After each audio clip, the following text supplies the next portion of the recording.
অনেক বিপদে পড়ে আপনার কাছে আইছি। শোনেন, আপনি আপনার পোলারে গিয়া বিপদের কথা শোনান, যান এখান থেকে। ভাইজান, আমার পোলা আপনার লগে যে খারাপ ব্যবহার করছে তার জন্য আপনার কাছে আমি হাত জোর করে মাপ চাই। আল্লাহর কাছে কই এমন সন্তান যেন কোনো মায়ের গর্ভে না দেয়।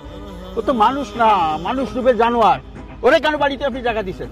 কি করবো ভাই, নিজে জন্ম দিছি, 10 মাস ধরে গর্ভে ধরছি, চাইলেও তো ফালাই দিতে পারি না। ফেলাই দিবেন কেন? ফেলাই তো দিতে পারবেন না আপনি। আরে এরকম সন্তান যদি আমার ঘরে থাকতো, ওকে আমি গলা টিপে মেরে ফেলতাম।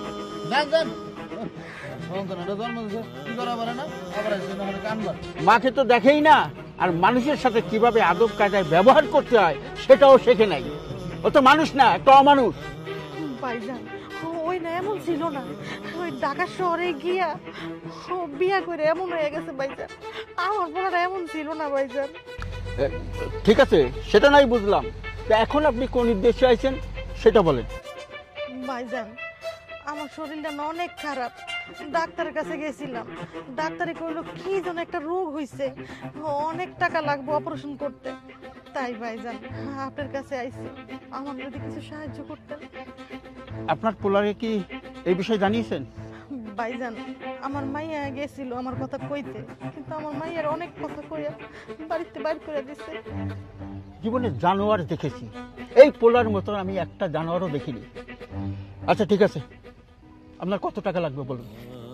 ভাইজান, ডাক্তার কইলো অপারেশন করতে 15,000 টাকা লাগবে আপাতত, ওইটা দিলি রইব। 15,000?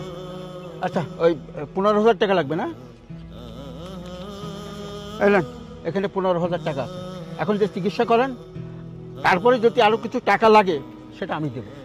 ভাইজান, আল্লাহ আপনার অনেক ভালো করব। যান, আগে চিকিৎসাটা করেন। আপনার এই ঋণ আমি কোনোদিন শোধ করতে পারবো না। আসি, আসসালামু আলাইকুম। ওয়ালাইকুম আসসালাম। কাকা, হ্যাঁ সব কাম শেষ। হ্যাঁ, শেষ